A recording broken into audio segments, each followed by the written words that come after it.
오늘의 10분 말씀. 사무엘하 15장 24절부터 37절입니다. 다윗의 아들 압살롬은 헤브론에서 스스로 왕이 되었습니다. 아버지 다윗을 대상으로 반란을 일으킨 것입니다. 압살롬은 매우 치밀하고 부지런하고 감정을 컨트롤할 줄 아는 매우 무서운 자입니다. 그래서 다윗은 급하게 예루살렘을 떠나 광야로 가게 됩니다. 외적으로는 다윗의 상황이 매우 좋지 않습니다. 내리막길입니다. 하지만 다윗은 내적으로 천천히 영성을 회복하고 있습니다. 하나님을 신뢰하고 골리앗과 싸울 때처럼 하나님을 신뢰하고 최선을 다해 대처합니다. 오늘 본문에서는 다윗의 중심이 하나님의 뜻을 전적으로 신뢰함을 보여주고 있습니다. 그가 하나님의 뜻으로 그의 아들 압살롬 손에 죽을지라도 다윗은 이것을 그의 죄로 인한 결과로 받아들일 자세가 되었습니다. 다윗은 어려운 상황 속에서 더욱더 자유합니다. 그래서 그는 그를 도우려는 자들을 붙잡기보다는 도와주려는 자들을 오히려 배려하며 그들을 돌려보내고 있습니다. 오늘 본문에 언약궤를 짊어지고 온 제사장들이 다윗을 따릅니다. 그리고 다윗의 친구 후세 또한 다윗을 따릅니다. 하지만 다윗은 언약궤도 제사장들도 레위 사람들도 친구도 예루살렘으로 다 보내게 됩니다. 즉 압살롬에게 보냅니다. 왜냐하면 다윗은 하나님의 뜻을 신뢰하기 때문입니다. 오늘 본문을 통해 비록 어려운 상황 속에서도 하나님의 뜻을 신뢰하며 다윗이 누린 그 자유를 누리시는 저와 여러분 되시길 바랍니다.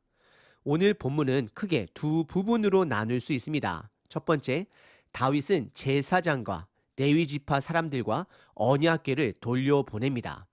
두 번째, 다윗은 그의 친구 후세를 압살롬에게 돌려보냅니다. 첫 번째 부분은 24절서부터 29절까지 다윗은 그를 따라 나서기로 한 제사장들과 언약궤를 돌려보냅니다. 24절에 제사장 사독이라는 사람이 등장합니다. 사독은 제사장으로 레위 사람과 다른 제사장 아비아달과 함께 언약궤를 메고 다윗을 따릅니다. 정치적으로 이것은 다윗에게 매우 유리한 상황입니다. 이스라엘이라는 나라의 시작은 하나님의 선택으로 시작되었습니다.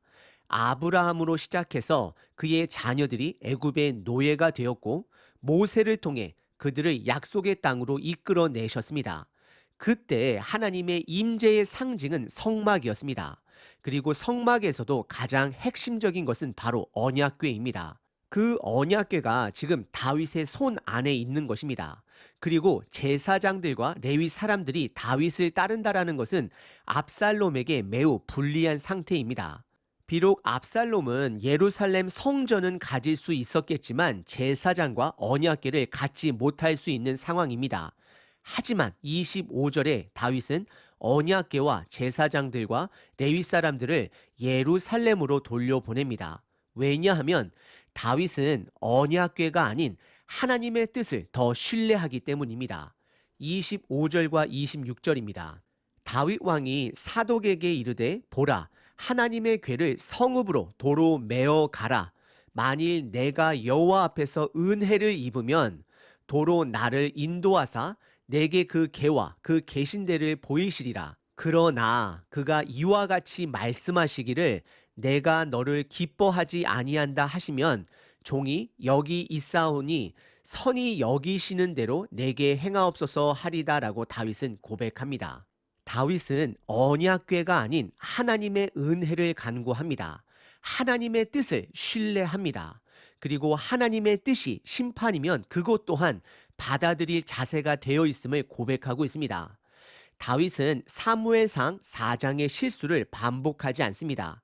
그때 이스라엘 사람들은 블레셋과의 전투에서 언약궤를 무기로 사용하여 전쟁에 참여했다가 결국 참패를 당하였습니다. 언약궤 또한 뺏기게 됩니다.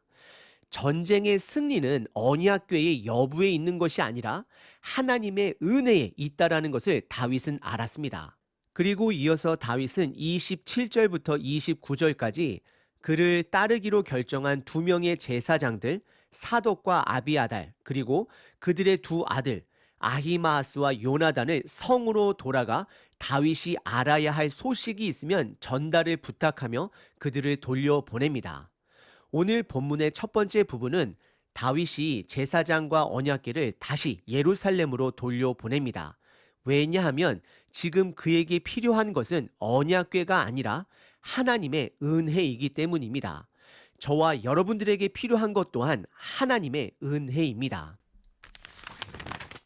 두 번째 부분은 30절서부터 37절까지 다윗은 그의 친구 후세 또한 예루살렘으로 돌려보냅니다. 30절에 다윗과 백성들은 감람산을 오르는데 머리를 가리고 울며 올라갑니다. 그리고 특별히 다윗은 신발까지 벗고 맨발로 산을 오릅니다. 머리를 가리는 행위는 슬픔의 행위로 여겨집니다. 그리고 다윗이 신발을 벗고 맨발로 산을 오르는 것은 모세가 하나님을 처음 만났던 순간 신발을 벗었던 것처럼 하나님의 임재 앞에 예배자의 모습으로 보여집니다.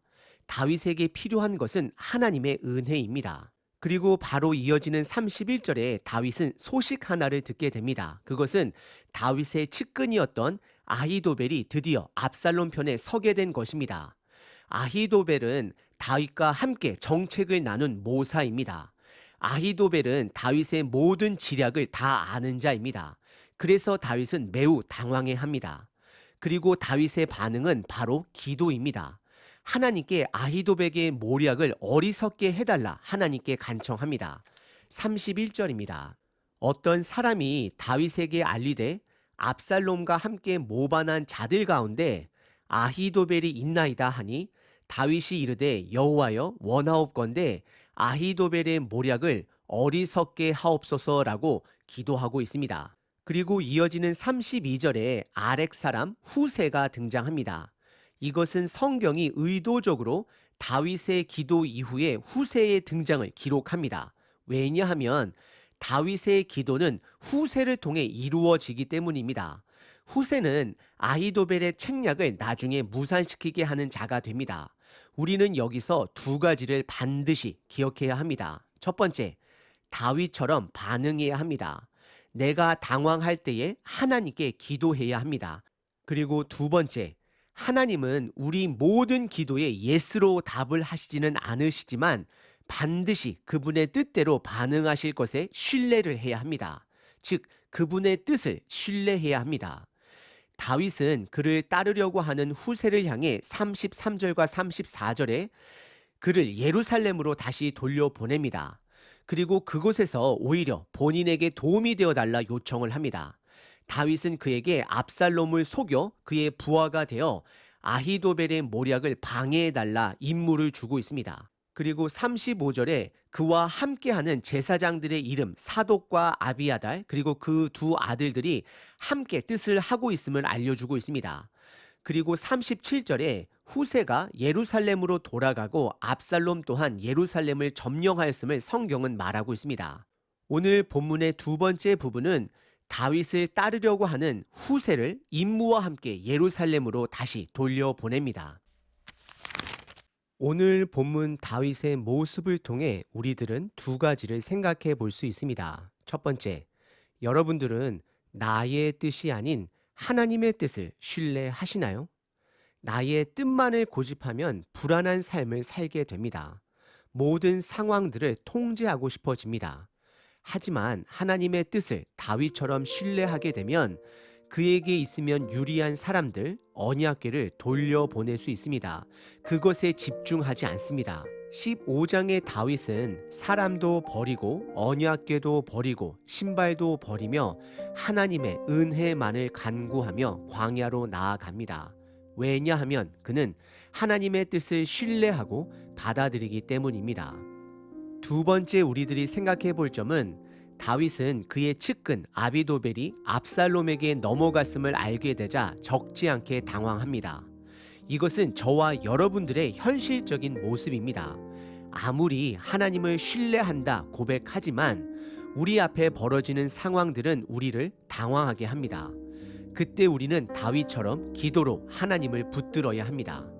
하나님은 하나님의 뜻대로 기도에 응답하실 것입니다.